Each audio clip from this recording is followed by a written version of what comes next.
सात संगत जी, प्यार से कहना जी, धान निरंकार जी। आइए सात संगत जी, एक युवा की कहानी है जिसने अपने कर्मों से आदर्श स्थापित किया।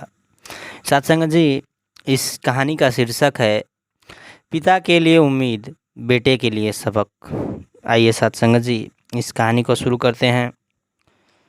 सात संगत जी, राम नाम का एक युवक था जिसके पिता बहुत बूढ़े हो चले थे, लेकिन राम उनको बहुत चाहता था। कुछ ही दिनों पहले उसको ऑफिस में प्रमोशन मिला था। वह अपनी खुशी पिता के साथ बांटना चाहता था। एक दिन राम ने पिता को बाहर खाने पर ले जाने की योजना बनाई। राम जानता था कि अब वह बहुत कमज़ोर हो गए हैं, लेकिन वह यह भी जानता था कि एक समय पर उसके पिता को बाहर खाना बहुत पसंद था। जब उसने अपने पिता को यह बात बताई तो वह बहुत संकोच करने लगे, लेकिन राम ने उन्हें मना लिया। वे दोनों एक 5 सितारा होटल में पहुँचे।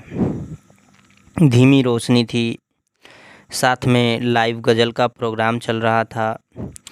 पूरा हॉल खचाखच भरा हुआ था, लेकिन संगीत के अलावा कोई और आवाज़ नहीं सुनाई दे रही थी। राम और उसके पिता अपने जगह पर बैठ गए। राम ने खाना मंगाया। कुछ ही मिनटों में खाना आ गया। राम के पिता के लिए वह शाम अद्भुत थी। उनकी खुशी चेहरे से टपक रही थी, लेकिन खाना शुरू करते ही वह बहुत घबरा गए। हाथ कांपने की वजह से सारा खाना उनकी शर्ट और पैंट पर गिरने लगा। उन्हें बेहद शर्मिंदगी महसूस होने लगी। तभी उनके हाथ से एक चम्मच छूटकर जोर से आवाज़ करते हुए नीचे गिर गया।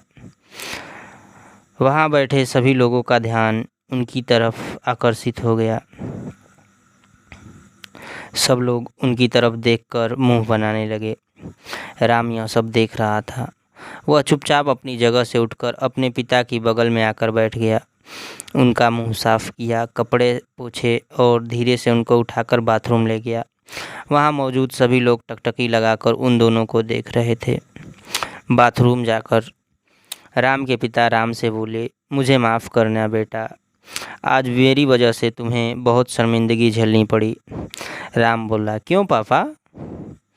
जब मैं छोटा था और ऐसा ही सारा खाना गिरा दिया करता था तो आप शर्मिंदा होते थे।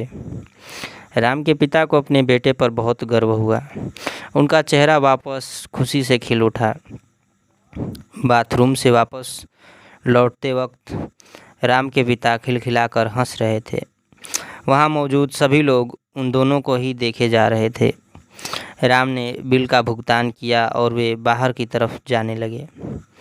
तभी पीछे बैठे एक सज्जन ने उनको आवाज़ दी और बोले, सुनिए, आप कुछ छोड़े जा रहे हैं। राम ने पीछे देखा, अपनी जेबें टटोली, अपने पिता से इशारे से पूछा और फिर बोला, नहीं तो हम नहीं भूल रहे कुछ। वह सज्जन बोले, आप यहाँ मौजूद हर पिता के लिए एक उम्मीद और हर बेटे के लिए एक सबक छोड़े जा रहे हैं। सात संगत जी,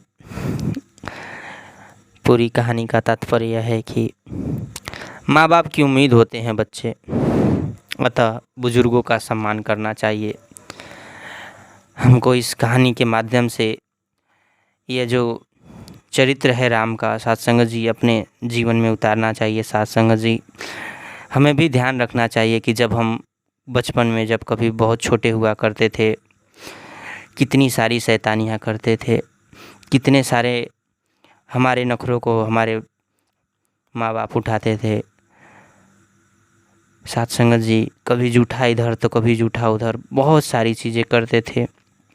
अगर उन सभी शैतानियों, उन सभी नादानियों का 10% भी अगर हम अपने माँ बाप के लिए कर पाते हैं तो यह उनके लिए खुशी की बात होगी। सात संगत जी, और अगर ज़्यादा भी करना पड़ गया तो हमें करना चाहिए। सात संगत जी, इससे एक यह शर्मिंदगी की बात नहीं है। सात संगत जी, यह एक समाज को संदेश देने की बात है। सात संगत जी, हमें आगे आकर करना चाहिए। सात संगत जी, हम बहुत हर जगह देखते हैं सात संगत जी कि लोग सेवा तो करते हैं, बाहर खूब सेवा करते हैं, दूसरों का सेवा खूब करते हैं, पर अपने घर के अंदर सेवा करने से कतराते हैं साथ संगत जी। तो इसका एक बुरा संदेश जाता है समाज को कि अपने घर में नहीं करते हैं, बाहर करते हैं, तो इसका कोई मतलब नहीं हुआ साथ संगत जी। अगर हम अपने घर में भी कर रहे हैं और बाहर भी कर रहे हैं तो इसका एक अलग संदेश जाता है साथ संगत जी। तो साथ संगत जी, हमें अपने घर से अपने बुजुर्ग माता पिता का